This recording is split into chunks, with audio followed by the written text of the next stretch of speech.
Hi guys, welcome to Love, Growth, and Freedom with Adrian Duarte. And today is the beginning of my wonderful Pride series where I have invited a group of friends and a group of people to discuss things about the LGBTQIA community and what we experience as a whole and what it means to be a part of this community and why we always strive to fight for equal rights. So I just want to say thank you for all of you who has been supporting this podcast from the start. I am so grateful.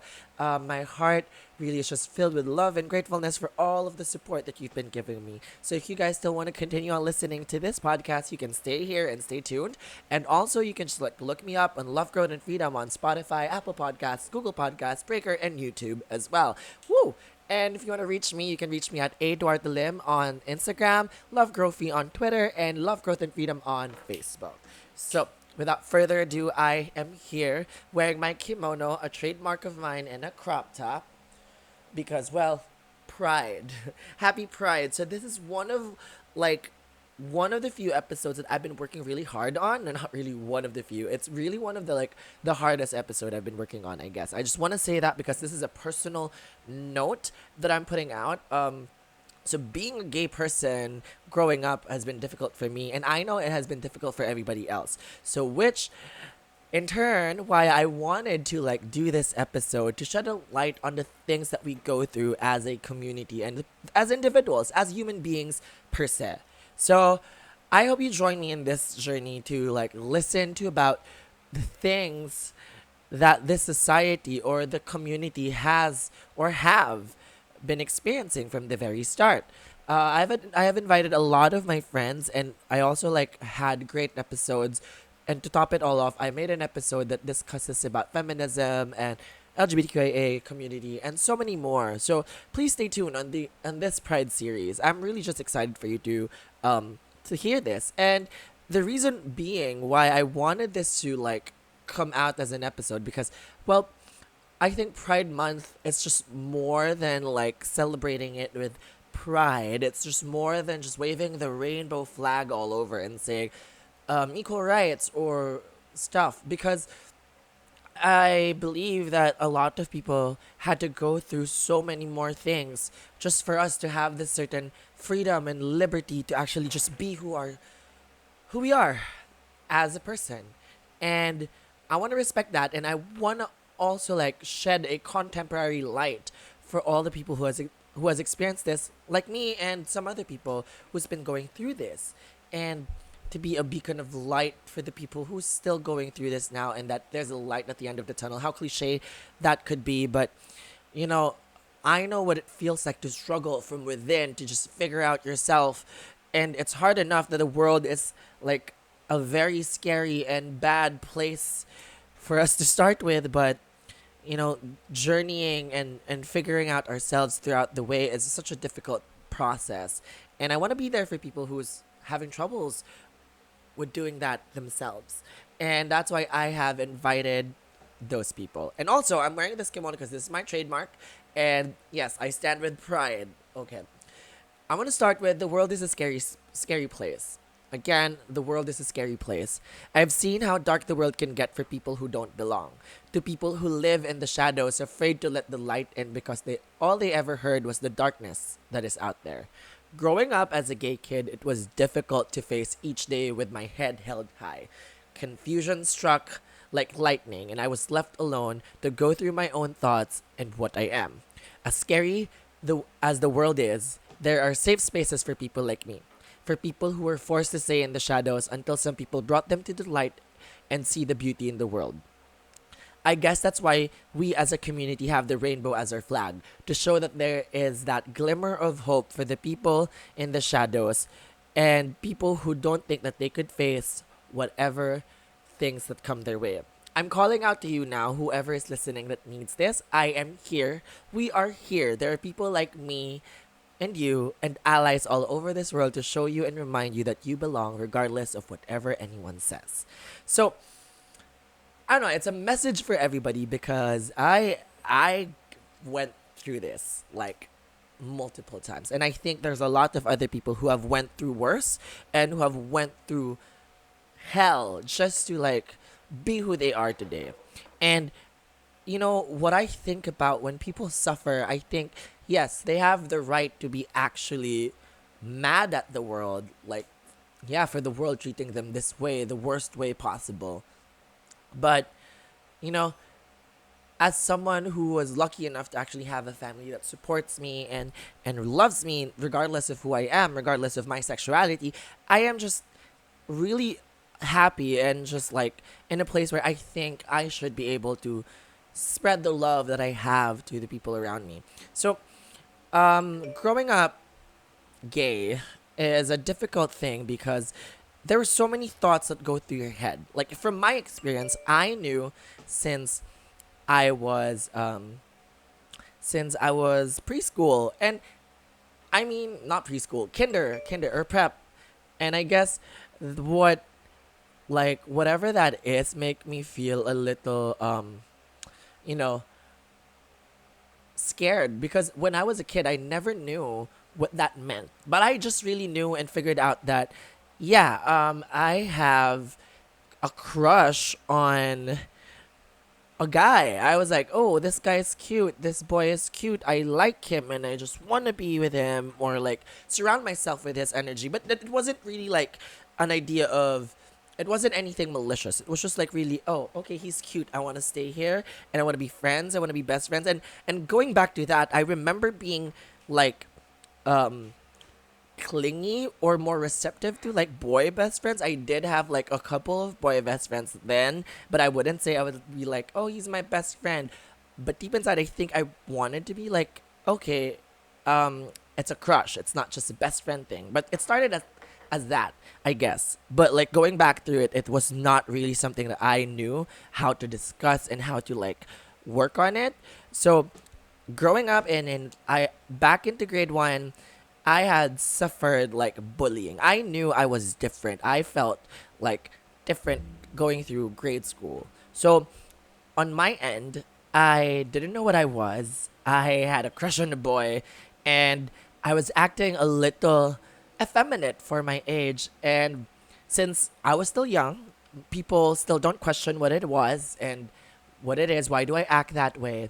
But I do. I did have those tendencies. I did have those characteristics that shows how flamboyant I can be. And entering grade one, I recently like watched Harry Potter, and that became my thing with my dad, like watching Harry Potter together, and it was one of our thing as a family that we did was watch the whole series together. Like when it comes out of the cinema, we watch it, and I remember like watching Harry Potter and having a solid like crush on Harry Potter, and I wrote it down somewhere in a notebook, I guess, or in a piece of paper, and I threw it out, and then like one of my classmates like found out about it and he was like, ooh, crush mo si Harry Potter, you have a crush on Harry Potter and you're gay, and that's when like everything started because someone figured out that I was like liking Harry Potter more than like or whatever. I just wrote I love Harry Potter and then it came out as that, oh, he's someone different, and people started doing that. So and I guess when that came and when that person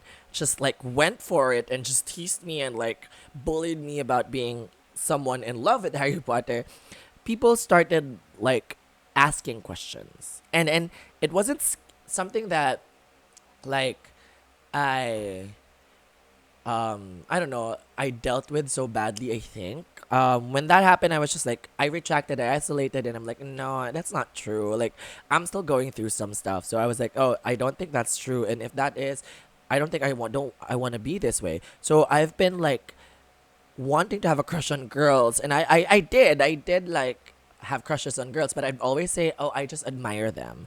Like, they're just an inspiration. I just find them pretty. So like, I I can notice, and I knew back then that okay, they're just pretty. I don't really feel something towards them that's more than just like admiration.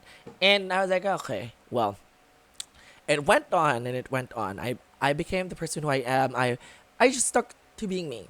So I was trying to like make friends and make like a solid group of friends in the school, but it doesn't seem like I did back in grade school because I was always like in confusion, hiding something or just plain different. And at grade 3, I had an incident where somebody told me that I shouldn't be studying in that school because I was gay. So I was like, okay.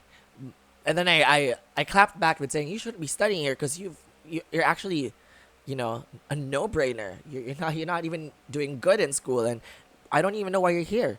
So it's really like I was told that I shouldn't be in that school because I was gay. For someone who I was, but looking back, I was actually performing very well and okay in school, and mainly because I knew I was different and I knew I was overcompensating for something that I was really like working towards something, and um, thinking that if I become great, maybe they would overlook the fact that I'm gay. So that was a mindset all throughout elementary.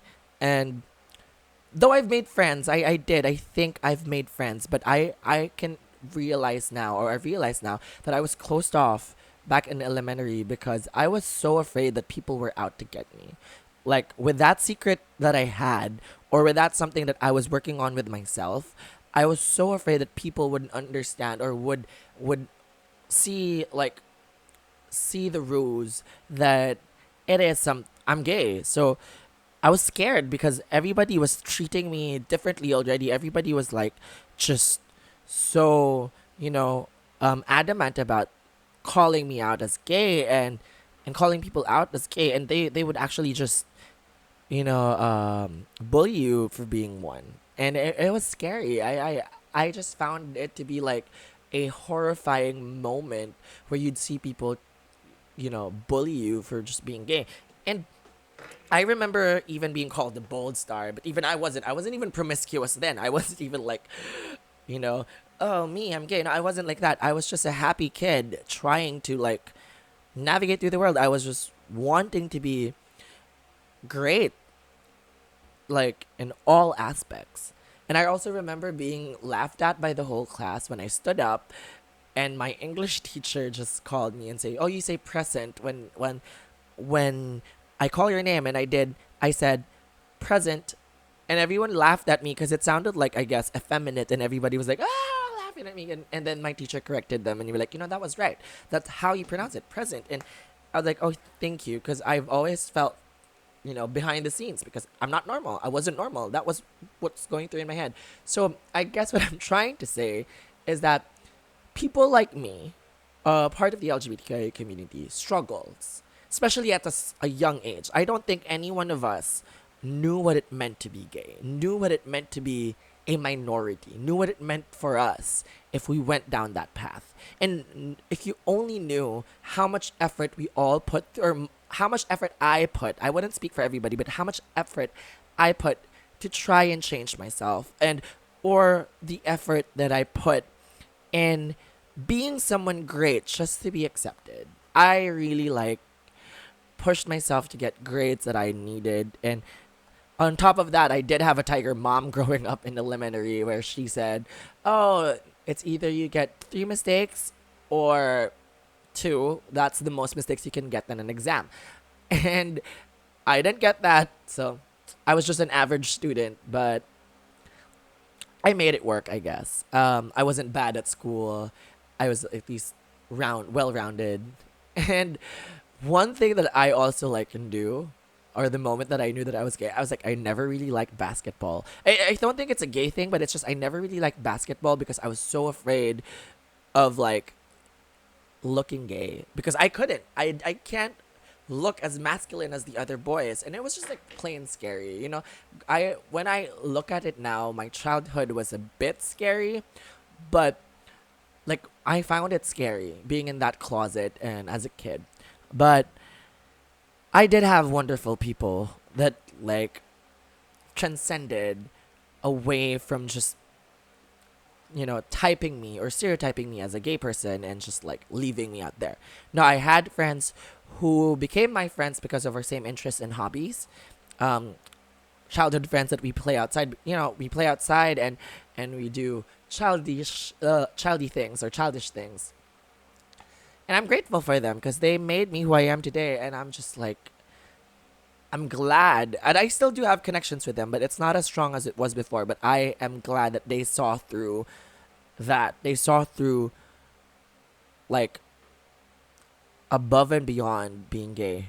And that was what's, I think, was scary for all of us back in the day when we were young kids, because all it was when you're in school, all you hear are the things that matter outside, and you don't get to have much of your time for yourself and your own thoughts because you have so many things to do and you have so many things to worry about, and that includes what people think about you. So fast forward to high school.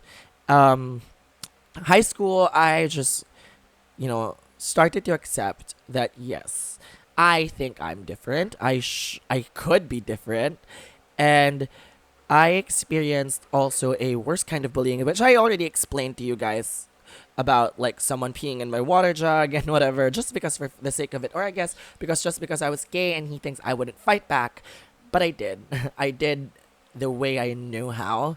So, um, we became okay people. I guess he became nicer to me afterwards, and then he actually just, like, vanished after 3 years, 2 years. I don't know, but um, I remember that because that was a turning point for me, and that's when I became vengeful.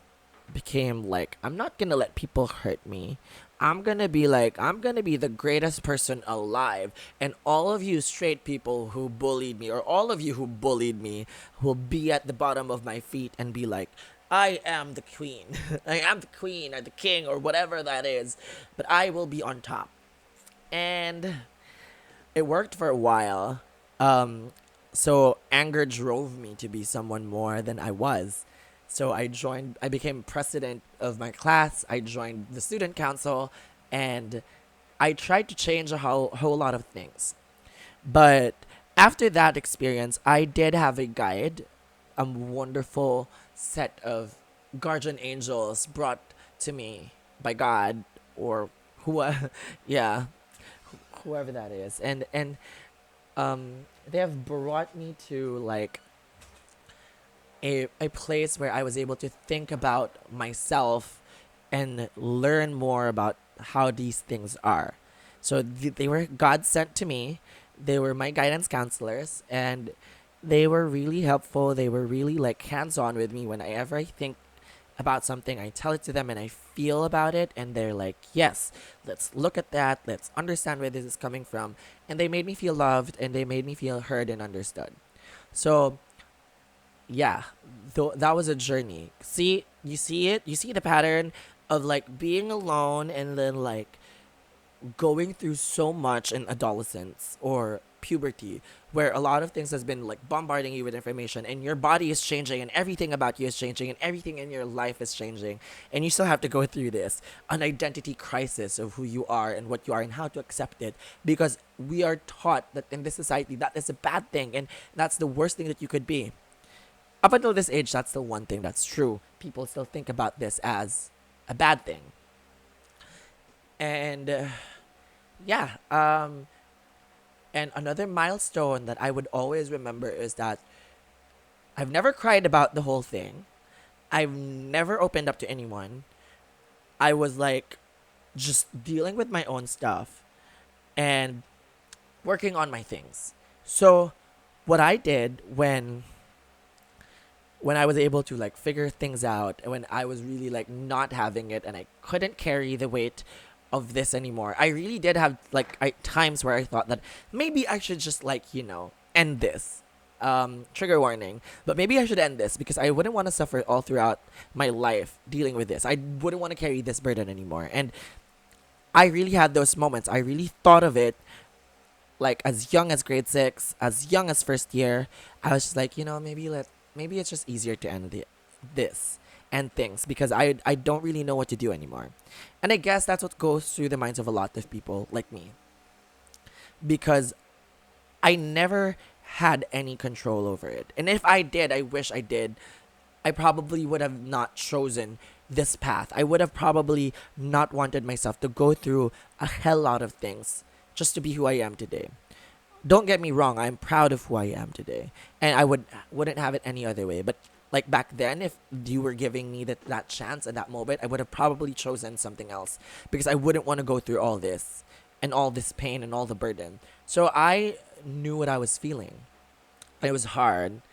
And I just came up to this like warm and open person, and we like it was in the canteen, and I was just telling her how hard it is, and I told her like she was my best friend, and I was like I have a lot of best friends in this life, but she was one of the first that I cried to. Like that was the first moment that I cried out for help, that I cried out how hard it was for me.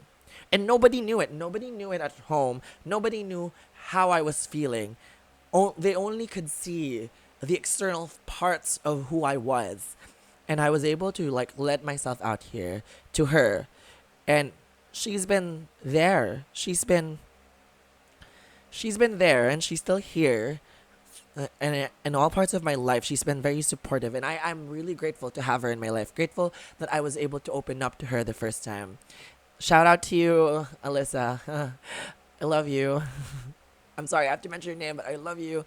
And yeah, I've made wonderful best friends in my whole life. I also made one in third year where she made me feel like really, really welcomed in life, and I saw her struggles and she saw mine, and we've just like had this silent connection of like, hey, I'll be here with you. And I had many of those growing up, and I value them so much. I mean, it's not as much as everybody because not everybody understood who I was, but they were there. They were the ones who saw me more than just being a gay person or more than just my sexuality. They saw me as a person. They saw me as me, and they loved me as me, and it's beautiful. So I have those. I had those. I guess with all those friendships that I've made, those are the things that made me confident about myself and confident for who I am now. And moving on, fast forward, of course, there were like in high school, it was still a blur to me, and I still didn't want to accept it and still didn't want to like announce it to the world because I know when I announce it, there's no going back. So my guidance counselor was advising me to just not, if you don't want to answer it, just don't answer it. You're not in, everybody doesn't need to hear the answer now. If you can't answer it, you can't answer it. You can just tell people you don't want to be labeled yet because you don't know the answer. And then fast forward to my first milestone of accepting myself. I did that first in college, in my first year of college. I had friends who asked me, so what are you? Blockmates who have asked me, what are you? And I was like, I really don't know. But I'm not straight. I have feelings for like boys, and I'm not straight. It's just I don't know what to say. I really don't want to say it yet because I'm scared if I do, there's no going back. And there is no going back.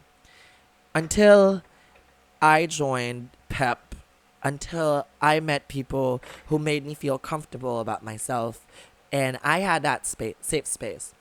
So after like a year or a month, there's actually a term in college where acting myself and being who I was didn't really matter to a lot of people. Unlike in high school, where like, oh, you're gay, oh, you're God, and they're gonna gang up on you, they're gonna bully you, or they're just gonna be like, oh, yeah, that's the gay dude, or that's the whatever. But there were also like lots of gay dudes in our high school that was really out and about and so empowered. I was so envious of them, but I just didn't know how to be like them. So and that's when I opened up. That's when I bloomed like a butterfly in college, where, yeah, I slowly accepted who I was. It was a beautiful thing, I guess. It was one of those moments where I just accepted that, okay, you are gay, and you like someone. You're actually with someone, and you're learning so much about yourself. You're learning about so many things, and you are, and I don't think there's anything wrong with that. And in PEP, I was like, I also had a struggle because they had seniors who were like telling us not to act so softly, in that they had a tradition of not getting gay dudes in the team, but because things have changed, they want us to be more stiff. And I actually almost not pushed through with PEP because of that. But there was someone who, like a guide, he was like my Obi-Wan Kenobi of PEP, and he was like, fuck them. Just do what you want. Join this. You are like more skillful than the others here, the straight dudes here, and you have a heart for this, so do it. So I went on. I still pushed through with PEP, and I loved it. Every step of the way, I've loved pep. I loved cheerleading because it gave me this outlet to be who I was, and it made me stronger as a person in trainings and I did the ideas of pain and hard work and teamwork and camaraderie and so many more. It taught me so many things about myself, and it made me feel good. It made me feel invincible being in that squad. Um, yeah, and then fast forward after college, I realized that I was hiding somewhere. I was just really like hiding behind a closet that wasn't meant for me, that wasn't meant to box my whole personality and identity. So when I came out, mind you, I wasn't out to my family yet. It was obvious, but I would not say anything about the truth yet because I know it would be a hard pill for them to swallow. So, but I was out in college, I was out and everywhere else except home. So I had to like, I remember telling my pep squad and be like, "Hey, my parents doesn't know I'm gay, so you're gonna not treat me like a gay dude, okay?" And they were like, "Oh, bro," and then it was funny because I would remember that, and they were like, "Bro, bro, bro." Even my coach would support me on that, and it was just wonderful. Um, so fast forward after college, I slowly just like lost care or lost concern about how people viewed me, and I just acted the way I was. And surprisingly, a lot of people have been okay with it and great with it. And yeah, I came out to like my family accidentally. I was like outed to my family accidentally, where um someone had a conversation with my father while he was drunk, and just told him that your son's gay. So I was like, oh, okay. And then a whole lot of issue came through. Um, we had to go through a rough patch for at least 3 months, and that was hard for me. But I kind of say I would want to say that I was kind of prepared for that outcome because I knew that outcome would be the same and whatever. But I'm really surprised at where we are now, a year ago or 2 years ago, and I'm really glad that we outgrew that part of our lives. And I know there's still there are lots of hard pill for my dad to swallow as being a gay person, but I am proud of him. I love him for trying his best, understanding me and my sexuality and what it is to be someone of in the gay community. As you know, I'm not as like as worse or unlucky as the others to have parents who have really like a hard time accepting this or wouldn't really want to accept this. So I'm grateful for parents and family members who loves me just as the same. And I told them that when that happened, I was like telling them that nothing has changed actually. You just knew the truth. The way I have been acting, the way I was around you was me. Was something real, was something that is like uniquely me. So, I hope in this storytelling of mine, which is like I actually winged this. This was not scripted much. There wasn't an outline that I wanted to share, but I just really wanted to show you like a struggle as a gay person and what it feels like to be in my shoes growing up. If you can imagine yourself growing up in your puberty stage or elementary stage, you know that there were a lot of other problems that was going through your head. And like one of these things, being gay, is such a struggle because you're not only against yourself anymore, you're also against so many other truths and so many other misconceptions and so many other stereotypes about your sexuality, and a lot of people want you to be boxed in that. So I encourage you to like look at people as humans, more as persons, as human beings, more than their sexuality, because I think they're more than that. They're not defined by that single aspect of their life. We are not defined by that way. So I want you to look further, look deeper, and see that person more than just their sexuality, more than just one aspect of their lives. And I guess that would help us to be more compassionate and loving towards other people and also to ourselves as well. Yeah, I would just want to end on that note. for anyone who is struggling with this kind of thing, this trouble of self-discovery and accepting who you are, just know that a lot of people have went through this, and that going through this is part of it, but the only way through it, or the only way over it, is to go through it. So that's one thing that you should always remember, is that you're gonna have to go through a lot of ups and downs just to be happy and proud of who you are now. But trust me, when you get there, it's worth it. It's worth to feel comfortable in your own skin, being open and genuine and true about who you are. It's a nice feeling, and I hope that you would have a support system and a family and a group of people who would support you just as they would support anyone else, regardless of gender. And if not, know that there will be people like that. People like me. People like them who would be speaking in my future episodes that you would see and know and hear, and who would want to provide you a safe space to be who you are. Find that. Find your north. Find everything that makes you feel happy and proud about yourself, and people who support you in that. Because trust me, I do. So if you're one of us, please do let me know. And if you're having troubles with it, I'm not going to out you. Just if you need someone to talk to, I'm not going to be that someone who outs someone. It's just talk to me about it. You can just send me a message in all those social media channels I've had, or send me down a comment and or a review down in my YouTube or Apple Podcasts.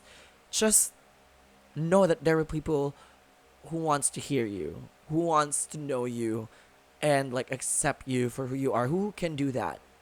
So with that in mind, I hope you get ready for the next episodes that I have, because I bet you that these episodes that I prepared for Pride have been something close to my heart, and have been something that I prepared for really well and with all other people, and are stitched with good intentions. So this is again Love, Growth, and Freedom with Adrian Duarte. See me on Spotify, Podcast, Spotify, Apple Podcasts, Google Podcasts, Breaker, YouTube, and so many more. I just want to thank you so much for dropping by. Love you, lovies. So have a great day, and happy Pride!